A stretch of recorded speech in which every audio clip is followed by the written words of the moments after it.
지난 한 주간도 믿는 사람으로 살아가느라 애를 많이 쓰셨습니다.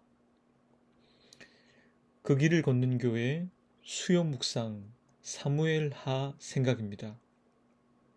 제가 지난 한 주간도 믿는 사람으로 살아가느라 애를 많이 쓰셨습니다. 라는 인사로 시작한 것은 교회와 목사가 관심을 가져야 할 부분은 바로 여러분들이 고된 일상을 살면서 믿는 사람으로 살기 위해서 더욱 수고하고 있다는 것을 알아야 한다는 자각 때문입니다. 앞으로 저는 이 인사로 수요 묵상을 시작할 계획입니다. 오늘 살피게 될 사무엘 하 5장 말씀은 드디어 다윗이 남과 북 통일 이스라엘의 왕으로 세워지는 내용입니다. 하나님은 별로 그럴 가능성이 없어 보였던 작은 목동이었던 다윗에게 비밀을 주셨는데 그 비밀이 이루어지는 장면입니다.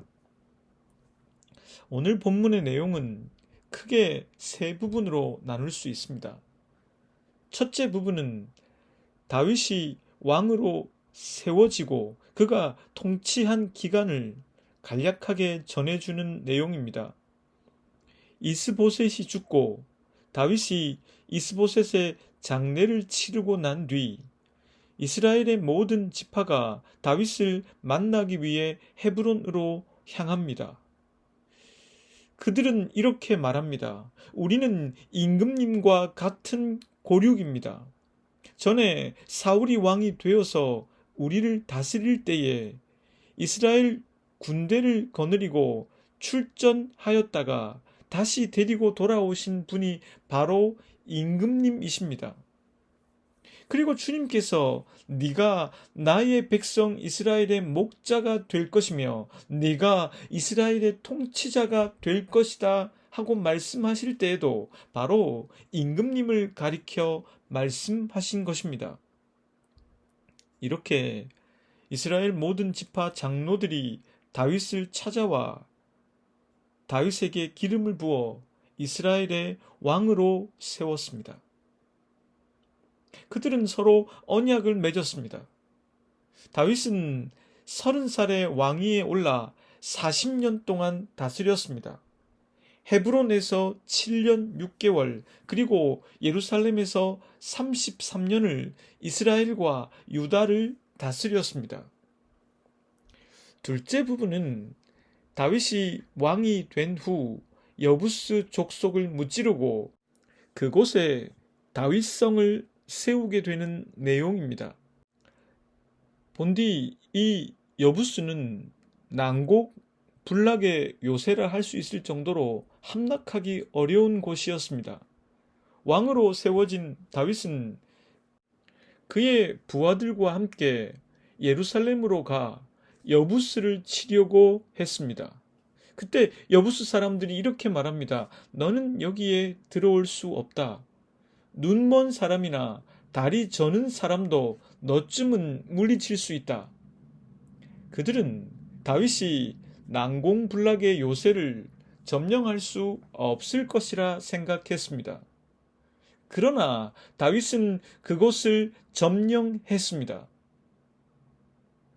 그곳의 이름을 다윗성이라고 했습니다. 하나님께서 다윗과 함께 계심으로 다윗은 점점 더 강해졌습니다. 두로왕 히람이 다윗에게 대사를 보내 함께 백향목도 보내고 목수와 석수를 보내서 다윗의 궁궐을 지어주도록 했습니다.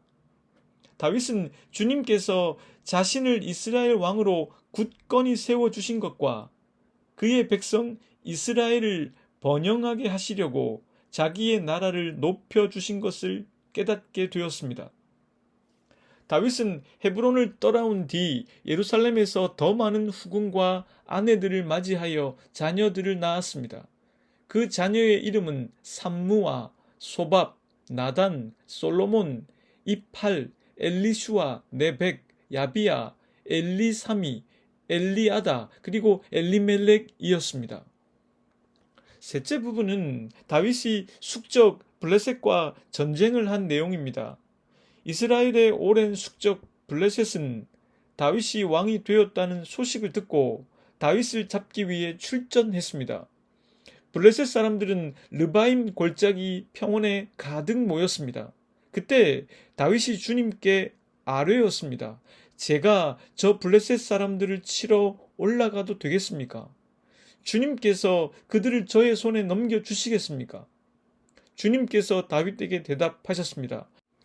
올라가라. 내가 저 블레셋 사람들을 너의 손에 반드시 넘겨주겠다. 그래서 다윗은 바알 바르심으로 쳐들어갔습니다. 다윗은 거기서 블레셋 사람들을 쳐서 이기고 이렇게 말했습니다. 홍수가 모든 것을 휩쓸어 버리듯이 주님께서 나의 원수들을 내 앞에서 그렇게 휩쓸어 버리셨다. 그래서 사람들이 그곳 이름을 바알 브라심이라고 했습니다. 블레셋 사람들이 온갖 우상을 그곳에 버리고 도망갔으므로 다윗이 부하들과 함께 그 신상을 치웠습니다.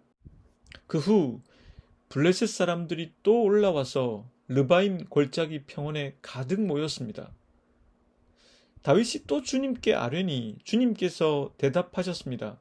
너는 정면으로 그들 쪽으로 올라가지 말고 그들의 뒤로 돌아가서 숨어 있다가 뽕나무 숲의 맞은 쪽에서부터 그들을 기습하여 공격하여라. 뽕나무 밭 위쪽에서 행군하는 소리가 나거든 너는 곧 진격하여라. 그러면 나주가 너보다 먼저 가서 블레셋 군대를 치겠다. 주님께서 명령하신 대로 게바에서 게셀까지 이르면서 이스라엘 군대는 블레셋 군대를 무찔렀습니다. 이 말씀을 통해서 저는 다음 두 가지의 점을 생각해 보고자 합니다. 첫째는 드디어 다윗이 남유다뿐만 아니라 북이스라엘의 왕으로 세워지게 되었다는 것입니다. 사무엘상 16장에서 기름 부음을 받았던 다윗은 형들에 비해서 결코 두드러지는 존재가 아니었었습니다. 그러나 하나님은 사무엘을 통해서 그에게 기름을 부으셨고 그 비밀은 다윗의 가슴 속에 고스란히 남아 있었습니다.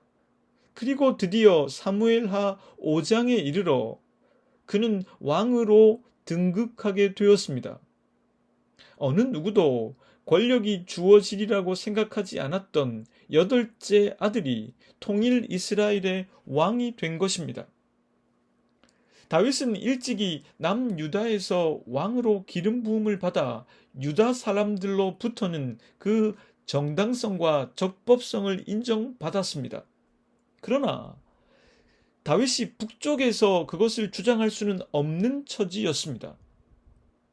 그런데 이 내러티브는 사울, 요나단, 아브넬, 그리고 이스보셋의 죽음을 소개하고 있었습니다. 다윗이 북쪽의 왕으로 세워지는 일에 있어서 방해가 될 만한 사람들은 지금 이 세상에 아무도 없습니다. 그런 가운데 북이스라엘 장로들에게는 다른 대안이 없었습니다.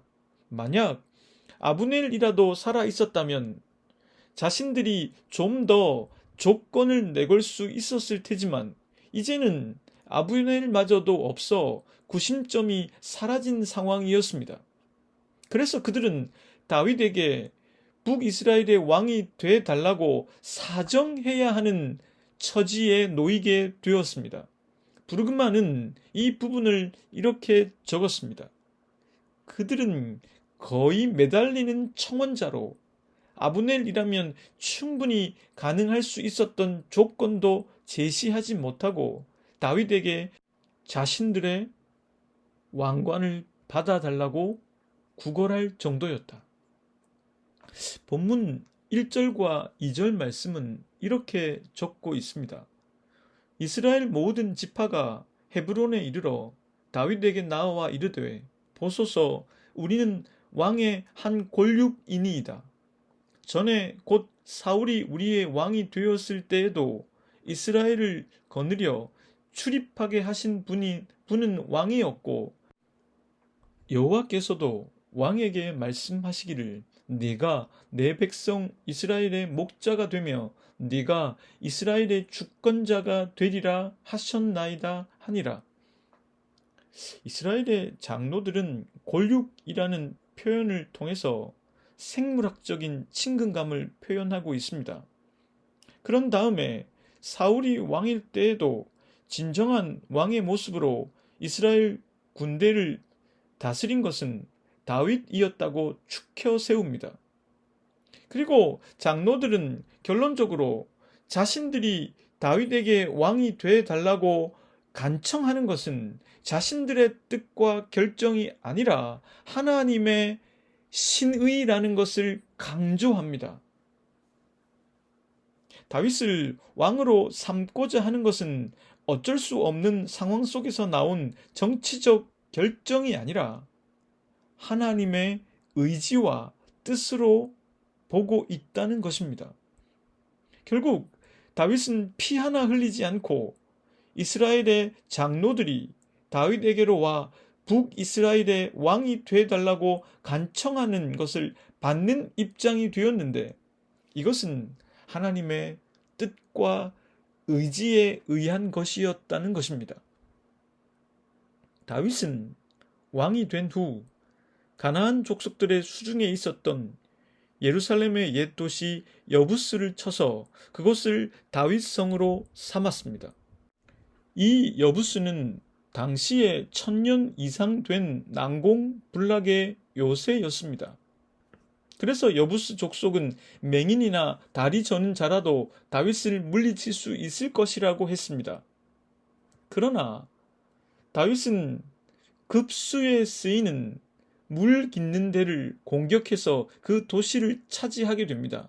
신학자들은 이 표현이 여부수의 유일한 약점인 수로관을 타고 다윗의 부하들이 침입했을 것이라고 봅니다. 그곳에 다윗성을 세운 뒤 성경의 저자는 이렇게 기록했습니다. 10절 말씀입니다.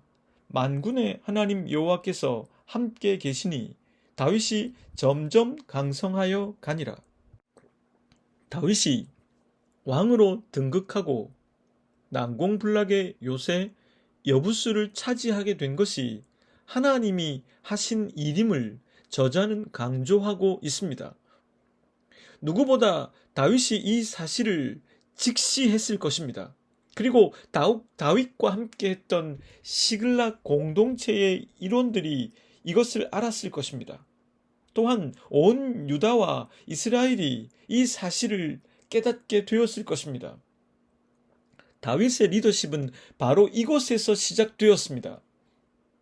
하나님께서 다윗을 세우셨구나.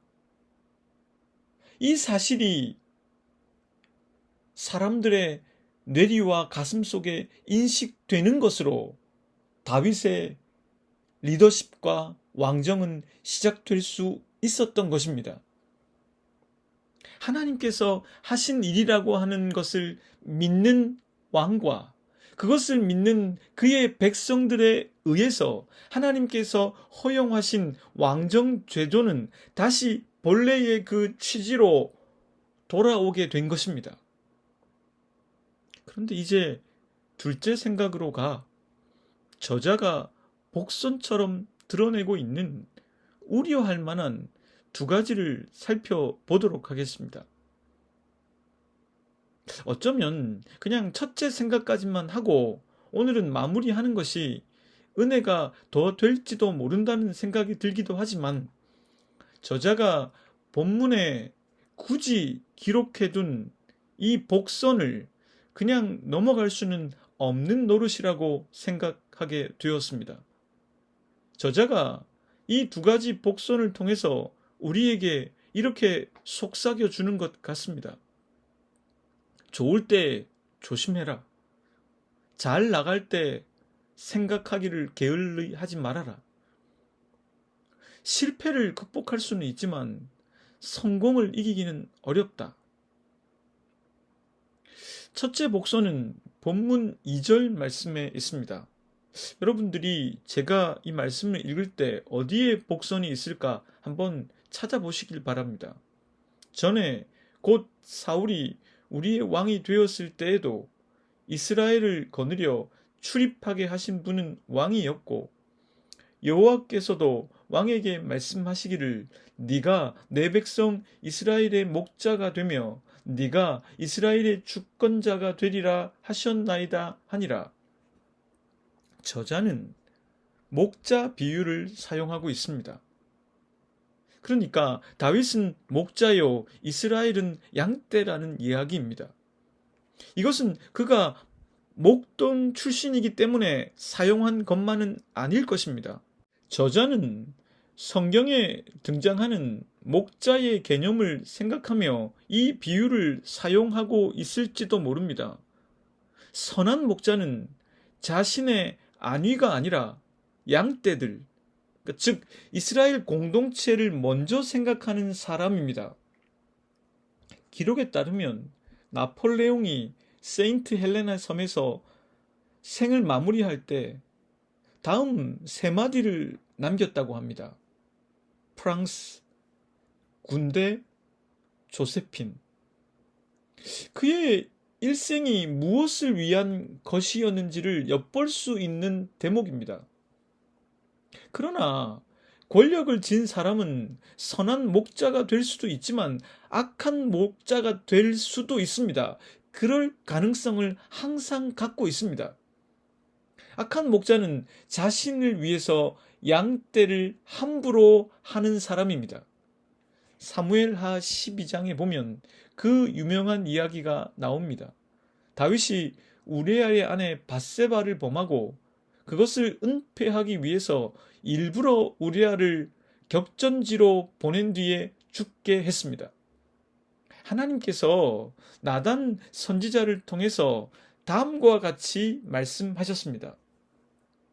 여호와께서 나단을 다윗에게 보내시니 그가 다윗에게 가서 그에게 이르되 한 성읍에 두 사람이 있는데 한 사람은 부하고 한 사람은 가난하니 그 부한 사람은 양과 소가 심히 많으나 가난한 사람은 아무것도 없고 자기가 사서 기르는 작은 암양 새끼 한 마리뿐이라.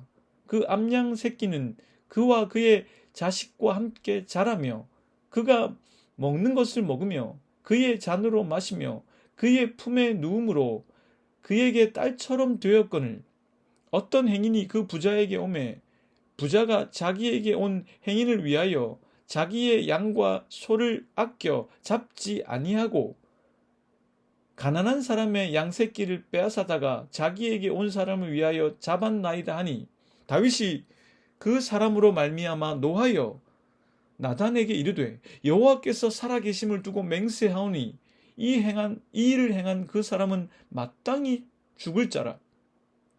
그가 불쌍히 여기지 아니하고 이런 일을 행하였으니 그 양 새끼를 4배나 갚아 주어야 하리라 한지라.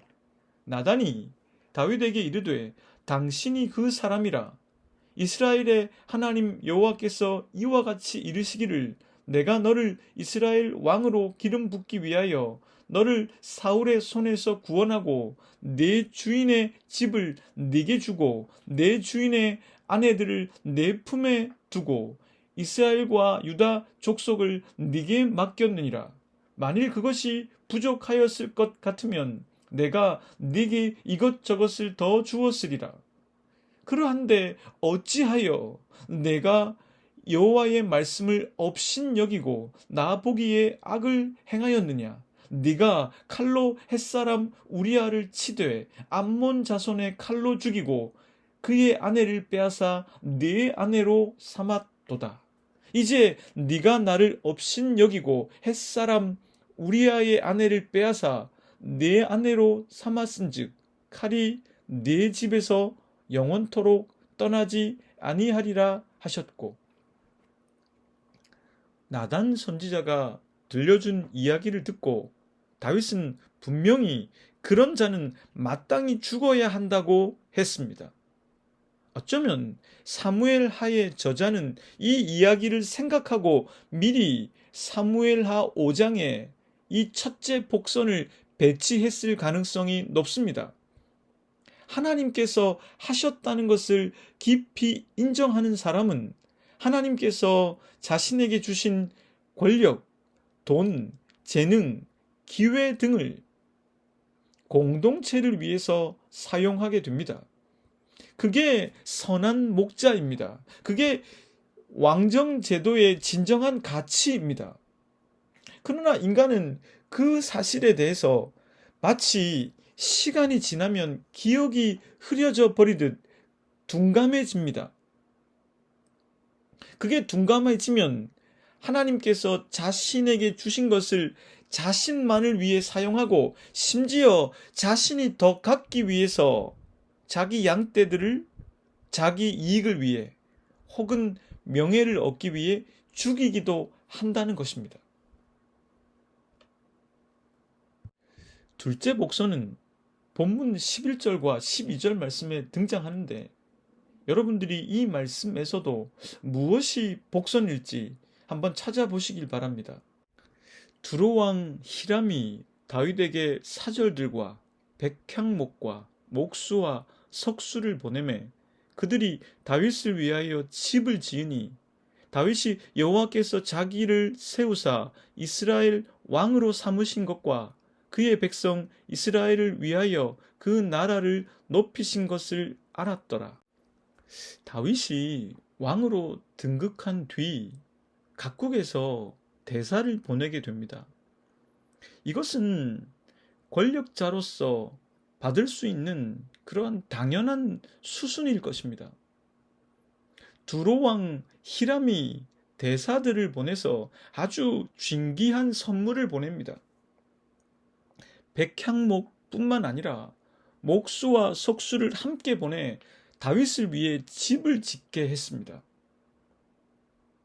이것은 하나님께서 다윗을 세우셨다는 것이 이스라엘 밖으로도 선포되고 있는 것이라고 해석할 수도 있을 것입니다.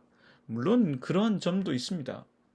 허나 저는 구약 성경에서 이 백향목을 어떻게 묘사하고 있는지 우리가 그걸 살펴볼 필요가 있다고 생각합니다. 예레미야 22장 13절부터 18절까지의 말씀입니다. 불의로 그 집을 세우며 부정하게 그 다락방을 지으며 자기의 이웃을 고용하고 그의 품삯을 주지 아니하는 자에게 화 있을진저 그가 이르기를 내가 나를 위하여 큰 집과 넓은 다락방을 지으리라 하고 자기를 위하여 창문을 만들고 그것에 백향목으로 입히고 붉은 빛으로 칠하도다. 네가 백향목을 많이 사용하여 왕이 될 수 있겠느냐? 네 아버지가 먹거나 마시지 아니하였으며 공의와 정의를 행하지 아니하였느냐? 그때에 그가 형통하였었느니라. 그는 가난한 자와 궁핍한 자를 변호하고 형통하였나니 이것이 나를 알미 아니냐? 여호와의 말씀이니라. 그러나 내 눈과 마음은 탐욕과 무죄한 피를 흘림과 압박과 포악을 행하려 할 뿐이니라. 그러므로 여호와께서 유다의 왕 요시야의 아들 여호야김에게 대하여 이와 같이 말씀하시니라. 무리가 그를 위하여 슬프다. 내 형제여 슬프다. 내 자매여 하며 통곡하지 아니할 것이며 그를 위하여 슬프다 주여 슬프다 그 영광이여 하며 통곡하지도 아니할 것이라. 물론 이 말씀은 여호야김 왕에 대한 예언입니다. 그러나 이것은 비단 여호야김에 대한 예언일 뿐만 아니라 하나님께서 세우신 왕들이 어떤 유혹 앞에서 넘어지는지 말씀해 주고 있습니다. 그것은 바로 백향목으로 비유되는 물질 추구입니다. 번영이라고 말할 수도 있고 풍성함이라고도 표현할 수 있습니다. 이사야는 일찍이 이사야 2장에서 이렇게 전하여 준 바가 있습니다. 세번역 성경입니다. 주님께서는 주님의 백성 야곱 족속을 버리셨습니다. 그들에게는 동방의 미신이 가득합니다. 그들은 블레셋 사람들처럼 점을 치며 이방 사람의 자손과 손을 잡고 언약을 맺었습니다. 그들의 땅에는 은과 금이 가득하고 보화가 셀 수 없이 많습니다. 그들의 땅에는 군마가 가득하고 병거도 셀 수 없이 많습니다. 그들의 땅에는 우상들로 꽉 차 있고 그들은 제 손으로 만든 것과 제 손가락으로 만든 것에게 꿇어 엎드립니다. 처음에는 인간이 자신에게 찾아온 성공과 번영 그리고 풍성함이 하나님께서 주신 것임을 압니다. 그래서 겸손할 수밖에 없고 그것을 어떻게든 선하게 제대로 사용해 보려고 노력하게 됩니다. 그런데 그만 인간인지라 그 성공에서 하나님만 쏙 빼버립니다. 그러니 풍요와 번영만 남게 됩니다. 그러면 그때부터는 더 이상 그것을 공동체를 위해 쓰지 않고 자기 이익만을 위해 사용하게 됩니다. 그렇기 때문에 이 백향목이 바로 복선이 되는 것입니다. 백향목은 이중적인 뜻이 있습니다. 하나님 은혜의 상징일 수도 있고 그 은혜에서 떠나버리는 물질적 유혹의 매개체일 수도 있다는 것입니다. 이 문제는 물질의 크고 작음, 많고 적음의 문제가 아닐 것입니다. 하나님께서 내게 주셨고 하나님께서 그렇게 하셨기 때문에 내게 있는 것에 대해서 감사하고 그래서 겸허하고 그렇기 때문에 그것을 공동체를 위한다든지 타인을 위한다든지 보다 더 의미 있는 곳에 사용해야겠다고 하는 그러한 근사한 사람에서 우리들은 그걸 누가 주셨는지 어떻게 내게 있게 되었는지 그것을 조금씩 망각할 수 있습니다. 그러면 그때부터 우리들은 내게 있는 그것에 집중하기 시작하고 하나님이 내게 하신 그 일 그 자체에 집중하게 됩니다. 어떻게든 그것을 더 붙잡기 위해서 애를 쓰기 시작합니다. 우리 안에도 악한 목자의 모습과 백향목의 유혹이 있습니다. 하나님께서 내게 주신 생명, 오늘의 호흡, 심장 박동, 말씀을 읽을 수 있고 기도할 수 있는 기회의 시간, 내게 주신 일용할 양식들, 그리고 재능들, 그게 과연 누가 내게 주신 것인지, 그리고 내게 있는 것들이 하나님께서 하셨다는 것을 우리는 잊지 않아야 합니다.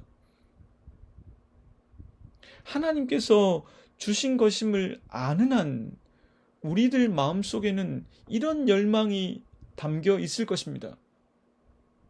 이것들을 보다 더 귀한데 쓰고 가고 싶다. 함께 기도하겠습니다. 하나님, 결국엔 하나님께서 하셨습니다. 다윗이 왕위에 등극하도록 하셨습니다. 다윗뿐만 아니라 유다와 북이스라엘 사람들도 그 사실을 알도록 하셨습니다. 하나님의 약속과 말씀이 궁극적으로 우리 삶에 이루어진다는 믿음을 갖고 살게 해 주십시오. 다윗이 왕위에 오르자 그에게 유혹도 더해졌습니다.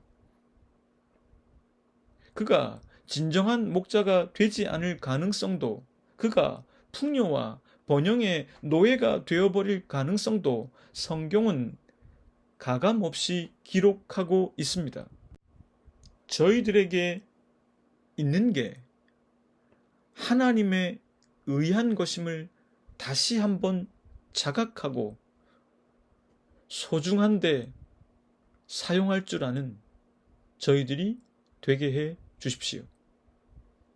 예수 그리스도의 이름으로 기도드립니다.